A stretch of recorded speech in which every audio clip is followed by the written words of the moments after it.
नमस्कार, special report में आपका स्वागत है। मैं हूं राजेश कुमार। ट्रेंड की बात करनी जरूरी भी है, क्योंकि देखिए निकाय चुनाव है और निकाय चुनाव की अगर बात करें तो यहां पे इस चुनाव ने कई समीकरणों को बदल दिया है। इस चुनाव ने कई राजनीतिक पार्टियों को सबक भी दिए हैं और कई राजनीतिक पार्टियों के संदेश भी इस चुनाव ने दिए हैं। बात अगर ट्रेंड की करें तो जरूरी भी है ये करना, क्योंकि जिस तरीके से ये चुनाव हुआ उसने कई संदेश देने की यहां पे कोशिश की है। सारी बातें हम करेंगे, लेकिन बाबा के आगे सब बेदम है। जी हां, उत्तर प्रदेश निकाय चुनाव के नतीजे तो यही कह रहे हैं कि समाजवादी पार्टी की साइकिल की चेन उतर गई है। मायावती का हाथ ही हाफने लगा है और हाथ पकड़ने को अभी यूपी की जनता तैयार नहीं है। तो क्या योगी बाबा ने 2024 का ट्रेलर अभी से दिखा दिया है? क्योंकि चुनाव प्रचार, रणनीति, बूथ मैनेजमेंट से लेके हर मोर्चे पर मुख्यमंत्री योगी आदित्यनाथ अपने विरोधियों से कई सौ कदम आगे दिखे, जिसका नतीजा है कि पूरे उत्तर प्रदेश में सिर्फ बाबा का ही जो दम है वो दिखाई दिया। उन्हीं के नाम की गूंज जो थी वो सुनाई दी। हर निगम पर भगवा लहरा रहा है। जाति धर्म की सीमाएं टूट गई हैं। सुशासन, कानून व्यवस्था का नारा यूपी की जनता के सिर चढ़कर बोल रहा है। अगर यही हाल रहा तो यकीन मानिए 2024 के रण में भी बाबा का जलवा कायम रहेगा।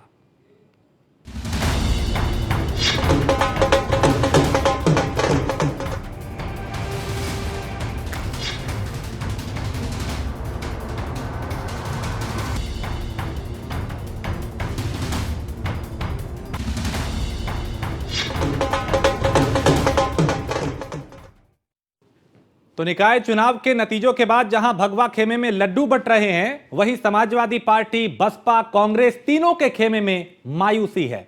तो पूरा विपक्ष अपनी खींच कहीं ईवीएम पे निकाल रहा है, कहीं गलत मतगणना की दलीलें दी जा रही हैं। गोरखपुर से समाजवादी पार्टी की प्रत्याशी रही काजल निषाद ने तो आत्मदाह की धमकी तक दे डाली।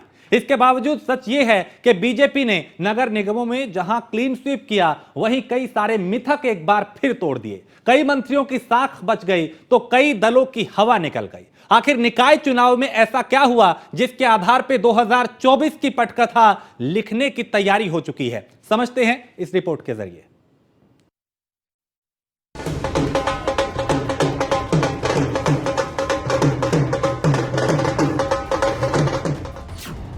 बाबा का भोकाल टाइट है। बाबा के आगे सब बेदम। मिथक तोड़ने के बादशाह बन गए बाबा। 2017 से पहले यूपी की सियासत में नोएडा सिटिंग सीएम के लिए अभिशाप था।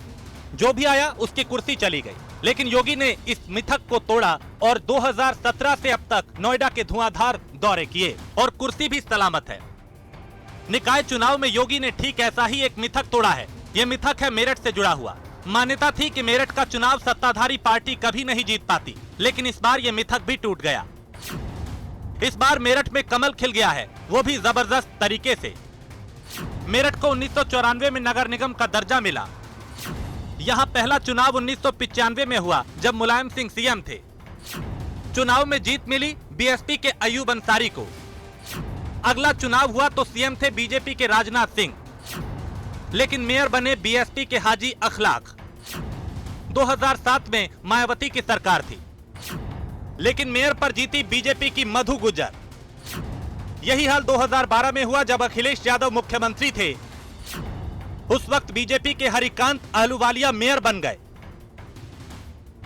यानी मेरठ में लगभग 30 का मिथक टूट गया। ये तो हुई मिथक टूटने की बात। अब बात करते हैं बीजेपी के परफॉर्मेंस की, जो जबरदस्त रही। क्योंकि कैप्टन की भूमिका में खुद सीएम योगी थे, लेकिन जिन 18 मंत्रियों को नगर निगम की कमान सौंपी गई, उनकी भी साख बच गई।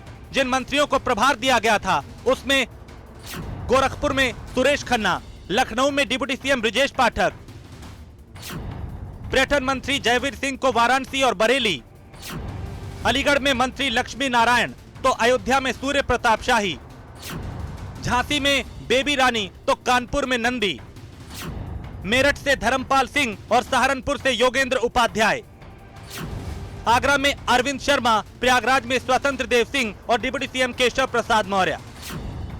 तो मुरादाबाद में जितिन प्रसाद को प्रभारी बनाया गया था। मंत्रियों को प्रभार देने के अलावा खुद योगी ने सभी 17 सीटों पर धुआंधार प्रचार किया। प्रचार के मोर्चे पर विपक्षी नेता भी जुटे, लेकिन योगी के स्ट्राइक रेट तक दूर दूर तक कोई नहीं दिखा। सीएम योगी ने सभी 17 सीटों पर चुनाव प्रचार किया। सभी सीटें बीजेपी जीत गई, यानी योगी का स्ट्राइक रेट 100% रहा। वहीं अखिलेश यादव ने 7 नगर निगम में रोड शो और रैलियां की। इनमें 3 सीटों पर समाजवादी पार्टी तीसरे नंबर पे पहुंच गई। नगर पालिका सीटों में 44 जिलों में योगी ने रोड शो और रैली की। इसके जरिए योगी ने 106 नगर पालिका सीटों को कवर किया। इनमें 42 सीटों पर बीजेपी को जीत मिली। योगी का स्ट्राइक रेट 40% रहा। वहीं अखिलेश यादव ने 10 जिलों में रोड शो और रैलियां की, जिसमें कुल 19 नगर पालिका सीटें कवर की। इसमें सिर्फ 3 सीटों पर सपा को जीत मिली, यानी अखिलेश का नगर पालिका में स्ट्राइक रेट सिर्फ 15% रहा। बीजेपी और समाजवादी पार्टी के अलावा इस चुनाव में बीएसपी ने भी अपना दमखम दिखाया। 2022 के विधानसभा चुनाव में अस्तित्व के संकट से जूझ रही बीएसपी को इस निकाय चुनाव ने ऐसी संजीवनी दी है, जिसका असर उसके लोकसभा चुनाव में प्रदर्शन पर यकीनन दिखेगा और बीएसपी लोकसभा चुनाव में तीसरे सबसे मजबूत पार्टी बनकर उभरने की पूरी कोशिश करेगी। वही बात कांग्रेस की करें तो कांग्रेस के दुर्दिन खत्म होने का नाम नहीं ले रहे। 2022 के चुनाव में खराब प्रदर्शन के बाद तत्कालीन कांग्रेस अध्यक्ष अजय कुमार लल्लू को हटा के कांग्रेस ने कमान बृजलाल खाबरी को सौंपी थी, जिनके लिए निकाय चुनाव पहली परीक्षा थी। लेकिन खाबरी अपनी पहली ही परीक्षा में बुरी तरह फेल हो गए। प्रदेश की बात छोड़िए, अपने गृह जनपद में भी वो पार्टी को शर्मिंदगी से नहीं बचा पाए। जालौन की 11 सीटों में 9 पर पार्टी के प्रत्याशियों की जमानत जब्त हो गई। बृजलाल खाबरी के गृहनगर उरई में चौथे स्थान पर रही कांग्रेस। वहीं रामपुरा, माधोगढ़, उमरी नगर पंचायत में 100 वोट भी नहीं मिले। 2017 में कांग्रेस को मिली थी जिले में 1 सीट, लेकिन इस चुनाव में ये सीट भी गंवा दी। कांग्रेस के इस प्रदर्शन पे जब न्यूज 1 इंडिया ने खाबरी से बात की तो उन्होंने हार की जिम्मेदारी लेते हुए आगे और संघर्ष करने का ऐलान किया। सबसे पहला सवाल ये रहेगा कि यहाँ पर कांग्रेस की तरफ से पूरी कोशिश की गई, लेकिन ये आपका ही जनपद रहा जहां आप निष्फल होते नजर आए। यहाँ पर 11 सीटों में 9 पर कांग्रेस की जमानत जब्त हो गई। इसका जिम्मेदार आप किसको ठहराएंगे?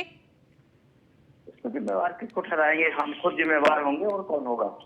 भाई हमारा काम था, हमने अपना काम किया, जनता का काम था, जनता ने हमें स्वीकार नहीं किया, अलग विषय है। लेकिन मैं अपना काम करने में कहीं कोताही नहीं बरता हूँ। कांग्रेस पूरे तैयारी के साथ चुनाव लड़ी है।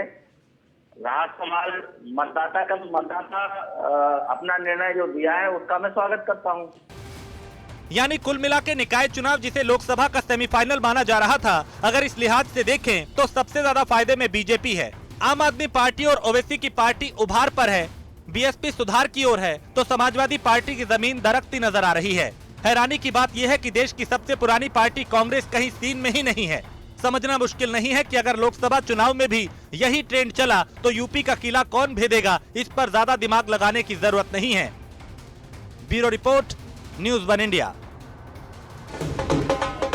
और ट्रेंड की बात करनी जरूरी भी है, क्योंकि एक चुनाव का असर दूसरे चुनाव पर ना पड़े ये मुमकिन ही नहीं है। और फिर भी इन चुनावी नतीजों को अगर हम देखें तो इन नतीजों में कई सारे सबक हैं, समाजवादी पार्टी के लिए, बसपा के लिए, कांग्रेस के लिए, और हां, जबरदस्त तरीके से जीत दर्ज करने वाली भारतीय जनता पार्टी के लिए भी, क्योंकि चुनावी गणित बदलने में वक्त नहीं लगता। क्या है ये चुनावी सबक, इस रिपोर्ट में देखते हैं।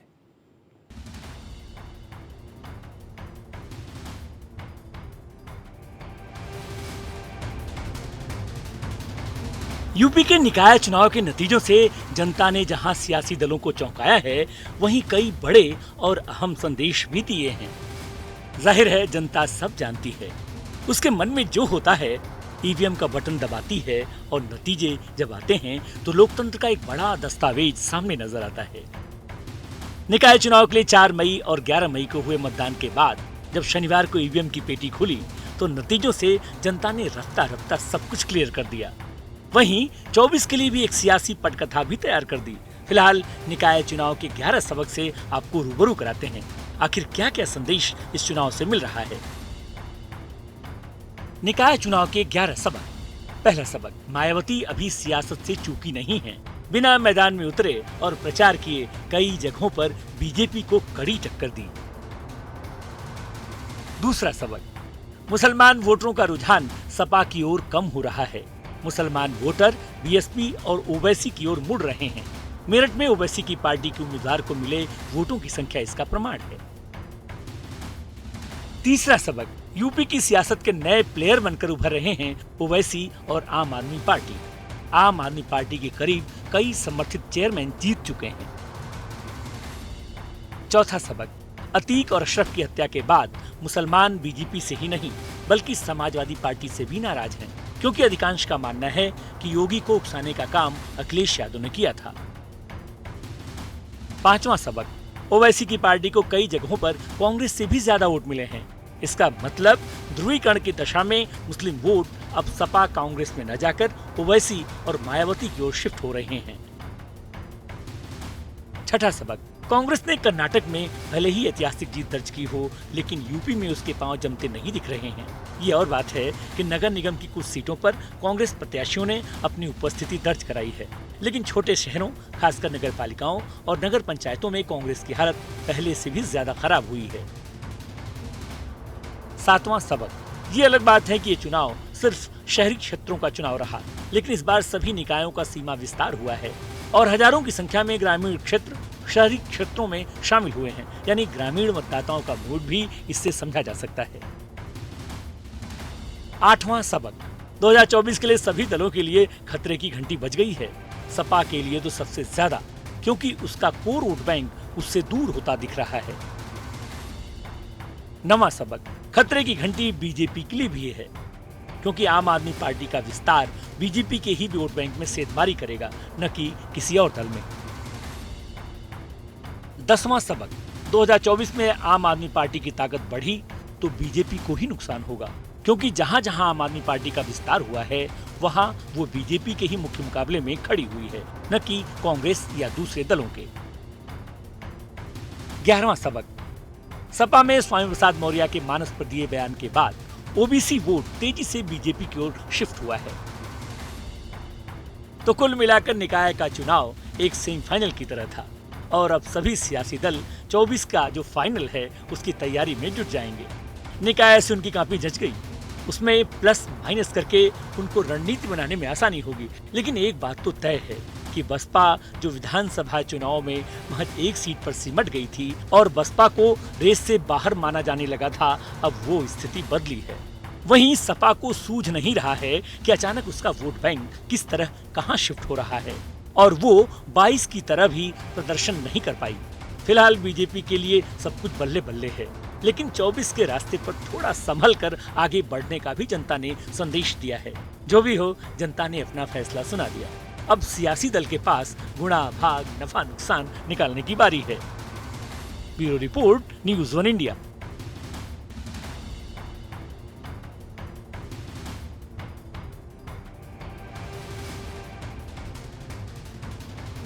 यूपी के निकाय चुनाव के नतीजों से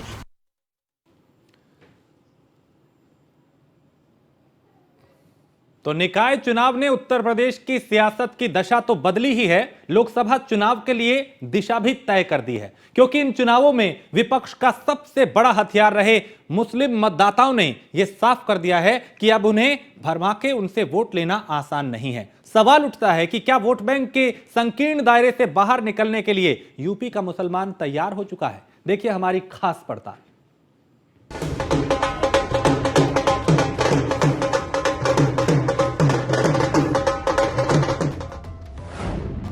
मुस्लिम पॉलिटिक्स में नया मोड़, मुसलमानों के लिए अछूत नहीं रही बीजेपी, मुस्लिम बहुल सीटों पर भी लहराया भगवा। निकाय चुनाव में सभी 17 नगर निगमों में बीजेपी ने भगवा लहरा दिया है। जाहिर है कई राजनीतिक पंडितों के लिए ये ताज्जुब की बात है, क्योंकि अब तक बीजेपी को मुस्लिमों के लिए अछूत घोषित किया जाता रहा था, लेकिन इस दफे तस्वीर बदल गई है। सवाल उठता है आखिर ये हुआ कैसे? तो इसे समझने के लिए कई वजहों की पड़ताल करनी पड़ेगी। बीजेपी की जीत के पीछे सपा और बसपा की रणनीतिक चूक जिम्मेदार रही। आम आदमी पार्टी और ओवैसी की पार्टी को सपा बसपा ने हल्के में लिया, इसका खामियाजा भी उन्हें भुगतना पड़ा। मुस्लिम बहुल सीटों पर, जिनमें मेरठ, शाहजहांपुर, सहारनपुर, अलीगढ़ जैसे निगम थे, वहां भी बीजेपी प्रत्याशियों की जबरदस्त जीत हुई। निगम की 17 में से 7 सीटों पर मुस्लिम उम्मीदवार दूसरे नंबर पर रहे। ये सीटें रहीं अलीगढ़, गाजियाबाद, फिरोजाबाद, मथुरा, मेरठ, शाहजहांपुर और सहारनपुर। निकाय चुनाव इस मामले में भी दिलचस्प रहा क्योंकि सभी पार्टियों ने मुस्लिम कैंडिडेट पर दांव खेलने से परहेज नहीं किया। इनमें बीएसपी नंबर 1 पर रही, जिसने 17 मेयर प्रत्याशियों में से 11 प्रत्याशी मुस्लिम समाज से उतारे थे। वहीं समाजवादी पार्टी ने 4 मेयर प्रत्याशी मुस्लिम समाज से उतारे। मुस्लिम उम्मीदवारों पर दांव लगाने में बीजेपी भी पीछे नहीं रही। बीजेपी ने नगर निकाय में मेयर के लिए कोई मुस्लिम चेहरा भले न दिया, लेकिन नगर पालिका, नगर पंचायत अध्यक्ष और पार्षद पदों समेत वार्ड मेंबर को मिलाकर कुल 395 मुस्लिम चेहरों पर दांव लगाया, जिनमें 5 से ज्यादा नगर पंचायत अध्यक्ष मुस्लिम चेहरों को जीत मिली, तो पार्षद, नगर पालिका सदस्य और नगर पंचायत सदस्यों में बीजेपी के मुस्लिम उम्मीदवारों को 100 से ज्यादा सीटों पर जीत मिली। इतना ही नहीं, विधानसभा के उपचुनाव में एनडीए को पहला मुस्लिम विधायक भी मिल गया। यानी साफ है, मुस्लिम वोट बैंक के मामले में बीजेपी के पास खोने के लिए कुछ नहीं था। जो भी मिला वो पार्टी के लिए सरप्लस है। साफ है, बीजेपी ने इस बार मुस्लिम चेहरों पर जो दांव खेला था वो काफी हद तक कारगर साबित रहा है और बीजेपी ये संदेश देने में कामयाब रही है कि मुस्लिम समाज के लिए वो अछूत नहीं रही। इसकी तमाम वजहें बताई जा रही हैं। सबसे बड़ी वजह कानून व्यवस्था और योगी राज में अब तक लगभग दंगा मुक्त माहौल रहा है, जिसकी वजह से भरोसा बढ़ा है। इसके अलावा मुस्लिम समाज में सुधार की योजनाएं भी एक बड़ा फैक्टर है। साथ ही स्थानीय मुद्दे और चेहरों की वजह से भी बीजेपी को फायदा हुआ है। बीजेपी को मुस्लिम वोट बैंक से फायदा मिला है, इसमें कोई शक नहीं, लेकिन एक बड़ी वजह ओवैसी की पार्टी AIMIM भी है, जिसने इस निकाय चुनाव में दमदार दखल दी है। ऊपर से बीएसपी और सपा ने ओवैसी को हल्के में लेकर भी बड़ी गलती कर दी। नतीजा, ओवैसी की पार्टी के मेरठ से उम्मीदवार असद ने 1,16,000 से अधिक वोट पाकर सबको चौंका दिया। मेरठ में AIMIM दूसरे स्थान पर रही, जो अपने आप में पार्टी के लिए रिकॉर्ड है। इसके अलावा 19 से ज्यादा पार्षद पदों पर AIMIM के प्रत्याशियों को जीत मिली, जबकि 3 नगर पालिका अध्यक्ष की सीटें भी ओवैसी की झोली में जा गिरी। नगर पालिका में 33 सदस्य भी ओवैसी की पार्टी की जीत गए, तो नगर पंचायत की 2 सीटों और सदस्यों की 22 सीटों पर भी ओवैसी की पार्टी को जीत मिली। इसके उलट ओवैसी की पार्टी का प्रदर्शन 2017 में बेहद कमजोर था। 2017 में पार्टी के 12 पार्षद, नगर पालिका के 7 सदस्य, नगर पंचायत का 1 अध्यक्ष और नगर पंचायत के महज 6 सदस्यों को ही जीत मिल पाई थी। साफ है, निकाय चुनाव में जो तस्वीर दिखी है वो ये बता रही है कि अगर ओवैसी की पार्टी ने यूपी की सियासत में अपनी दखल ऐसे ही कायम रखी तो आने वाले लोकसभा चुनाव में सपा बसपा या यूं कहें सबसे ज्यादा मुश्किल समाजवादी पार्टी को होने वाली है। ऊपर से बीजेपी की मुस्लिम समाज में बढ़ती स्वीकार्यता भी यूपी के सियासी गणित को उलट पुलट करने के लिए काफी है। यानी लोकसभा चुनाव में बीजेपी अगर मुस्लिम मतदाताओं के बीच जगह बनाने में कामयाब हो जाती है तो ये पार्टी के लिए सरप्लस जैसा होगा, जिसका असर न केवल सीटों की संख्या पर दिखेगा बल्कि सपा बसपा के लिए सियासी तौर पर बुरे सपने जैसा साबित होगा। Bureau report, news 1 India. और निकाय चुनाव में अगर बात करें चुनाव की, तो सबसे ज्यादा प्रतिष्ठा बीजेपी की दांव पे लगी थी, क्योंकि शहरी इलाके हमेशा से बीजेपी के गढ़ रहे हैं और पिछली बार बीजेपी मेयर चुनाव में बेहतर प्रदर्शन बीजेपी ने किया था, लेकिन नगर पालिका और नगर पंचायत में पिछड़ गई थी। इस बार के चुनाव में बीजेपी ने मेयर से लेकर नगर पालिका और पंचायत अध्यक्ष सीटों पर भी जीत का परचम फहराया है। देखते हैं इस रिपोर्ट में कि आखिर नगरीय निकाय में बीजेपी की जीत की वजह क्या रही।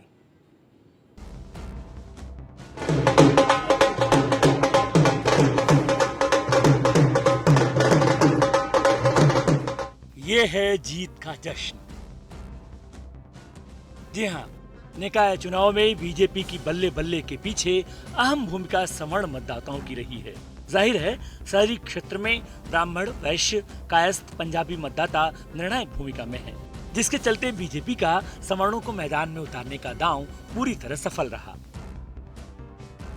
मेयर सीट पर बीजेपी का सवर्ण दांव 5 ब्राह्मण, 4 वैश्य प्रत्याशी उतारे। शहरी सीटों का समीकरण अपनी ओर मोड़ा। सवर्ण बीजेपी के कोर वोटर्स हैं।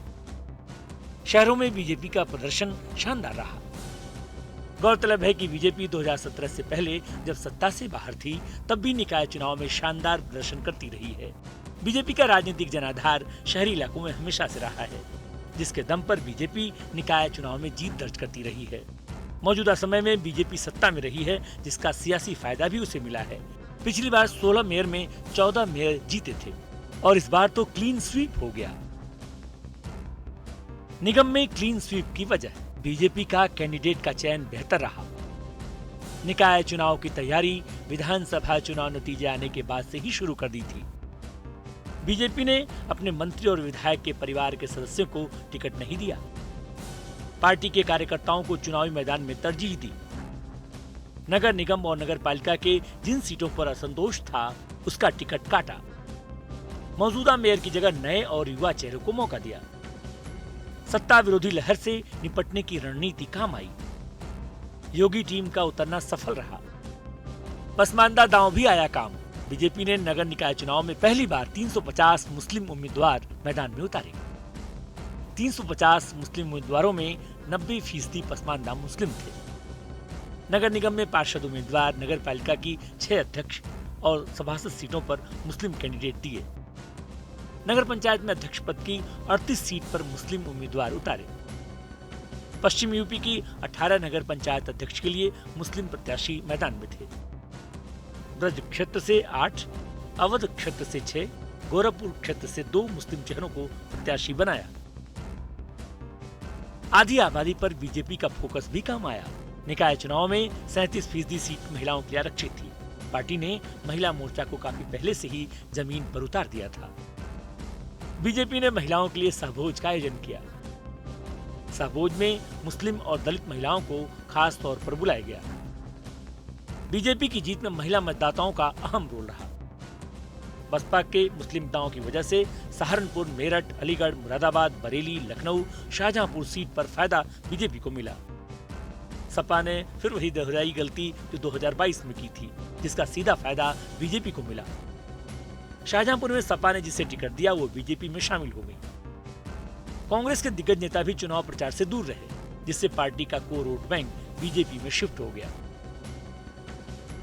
दरअसल नगर निकाय चुनाव में मुख्यमंत्री योगी आदित्यनाथ से लेकर डिप्टी सीएम केशव प्रसाद मौर्य और ब्रजेश पाठक समेत सभी मंत्री पूरे दमखम के साथ जुटे थे। सीएम योगी ने ताबड़तोड़ जनसभाएं की। उन्होंने 75 में से आधे से ज्यादा जिलों में चुनावी रैलियां की।